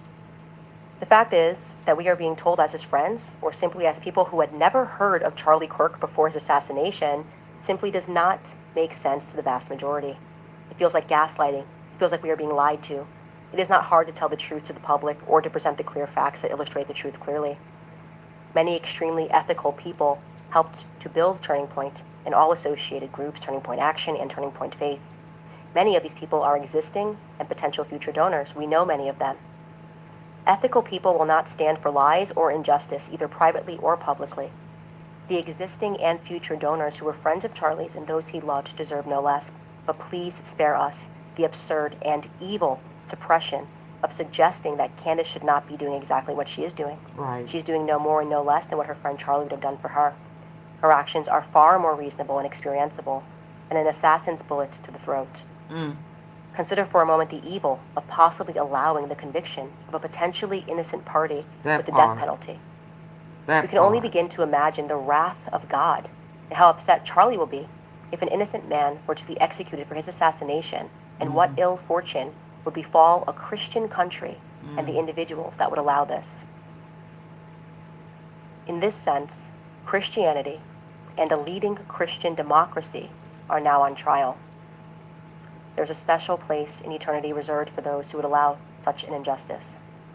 The Turning Point and Charlie left in charge. If Turning Point and those who Charlie left in charge failed to stay true to the principles and purposes on which Charlie founded it, and with which he and Candace originally breathed life into it during its formative years, then Turning Point will end up like MySpace. It will become just one more ineffective and rather dull has-been activity. I believe that God has other plans for Charlie and for his legacy. A cover-up of the truth is not, in my view, part of God's plans. I believe that people of goodwill from all over the world will ensure that. Keep going, Candace. Charlie is walking with you every step of the way. He loves you deeply, and you are right about your friendship with him. Never at any time, through all the challenges that the political arena and life brought, did he ever withdraw his friendship from you, Candace. You are an eternal cornerstone in his life and his legacy. What a great friend you are being to him. You're all witness to that. All of our love, John and Arena. Oh, it's gonna make me cry again. It's just I really needed it. I don't know. I just really needed it. It's just, I feel like I kind of went through a process where I was going, in those 2 weeks following, was any of it real? When I expressed to you that I felt that Charlie's life was like the Truman Show. And then I know that's how you guys felt, because we were just expecting a fight. We were just expecting a fight. And instead it seems like the very things that Charlie was fighting, lies, no matter what they were, somehow were being platformed and allowed. So thank you, John. Thank you, Rena. I cried last night reading that. I almost cried on air there reading it again. I needed it. So anyways, you guys, I'm going to read a couple of more sponsors, and I want to get to all of your comments. That was validation for her. That she needed that. Yeah, kind of felt like I needed that for her. I can only imagine. I mean, it's like going up against giants. giants, and to see one of your friends fall, you know, yeah, bless her. She needed that. Most of things that we will be revealing tomorrow. I'm really excited about everything. And also, I want to add to this, thank you guys, not just John and Arena for being the first donors that took a public stance. But before they did this, it was all of you guys at home, truly. The tags fighting for me in the comments when I was being smeared, when they even tried to wipe away my friendship. Like, she hasn't spoken to him since 2015. It was you guys. Like, you, this letter is for you. Every time he says Candace, he means all of us. All of us did this, so. Anyways, tell you guys about Tax Network USA. Maybe you owe back taxes. Maybe your tax returns are not filed. Giants of the world Maybe you with forgot money. to file for an extension. The October 15th deadline is fast approaching and time is running out. So if you haven't gathered all of your documents or made any estimated payments, you could soon be targeted by the action designed to help you take control of your finances with preborn. When you enter, you're not all of that during the entire giveaway period. I have everybody's names, the people that we couldn't identify. Jennifer continues, so many questions since the MO was out. All right, you guys. I'm glad I held it together. Glad I held it together reading that letter. First comment that we have is from Jennifer. Jennifer writes, do we know anything about the security team that was supposed to keep Charlie alive? I do. I have everybody's names, the people that we couldn't identify. Jennifer continues, so many questions since the MO was out there due to Trump. Why wasn't this taken into consideration? Were drones offered and or declined? Did they do a drill run through that morning? Amir Odom, hey, what's up? Thank you. You have a great, he has a great YouTube channel, Amir Odom. He writes, before we judge Candace for thinking that there's hidden agendas, we have to admit history has given her every reason to. Absolutely, there are. This is politics is nasty business, Amir. As you know, you're a friend of someone who's in politics, Brett Cooper. Corey Henry writes, give me the Kool-Aid in a juice box, LMAO, regarding Ashton Forbes' cult comment. Yeah, it was totally crazy. I don't know. Yeah, maybe we're in a cult of truth. I don't know. Like, what's it called? Maybe Christianity? I mean, like, I agree. I want to tell the truth. So there's that. Sarah D writes, keep going, Candace. Love from Australia. Thank you, Sarah. Steve writes, a major victory in defending Charlie's true legacy. We stand with you, Candace. The truth will come out when it does. It will shake the foundations of the world. I believe it. You believe it. We all believe it. John and Arena believe it. We feel it, you know? Like, we're fighting, and it feels this finality to it. Like, this had to happen, and the demons are frantic, and they're angry. I mean, and just I only have a platform because the comments I've received, you know, that have been blocked, that I had to approve, you know, where people kind of go in on her or don't believe her, she's, you know, she's cuckoo or whatever. And it's like, come on now. Like, I have sense. So to say she's cuckoo on her views is saying I'm cuckoo. So until I see something that's cuckoo, I'm agreeing with where she's going and what she's coming up with. I mean, all she has done was did a little digging, this research, connected dots, and she did her due diligence. So yeah, shout out to her. Shout out to her. And I can only imagine, you know, the type of smear campaign that she gets in the comment section. I just, you know, I have set up where I have to approve it. But trust me, I done got told off behind the scenes for entertaining her views and her knowledge, her wisdom. She was a part of it. She was a avid, die-hard supporter of Trump. You couldn't tell her nothing, but something happened. Something changed. Something clicked. And if we are not actively involved, hands-on, we don't know what's going on. So why would we not listen to someone who has a first-hand experience to try to gain some knowledge of what's really going on behind the scenes? What was really going on with Charlie? You know, they wanted us to acknowledge him and, you know, put him on this pedestal. So now so a lot of us are engaged to know what really happened. Right off the bat, I knew he had been backdoored.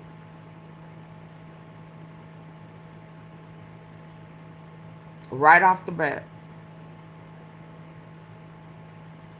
So, okay, y'all, it's time to go. I'm going on 2 hours, and I am asleep. I gotta get up in the morning. It's 12:30. Oh, excuse me. Thank you, Sophie. Thank you, Flip. Thank you, Flip Mode Action. I greatly, greatly, greatly appreciate you for coming in and showing some love to AunTeaFee tonight. I greatly appreciate it. Mwah. Okay, y'all, tea sippers, we'll hook up tomorrow. We're on the other side of today since it's after midnight. Okay, we will meet up again. Thank y'all so very much. I greatly appreciate you. Sleep tight. What am I going to say? Don't let the bad bug bite.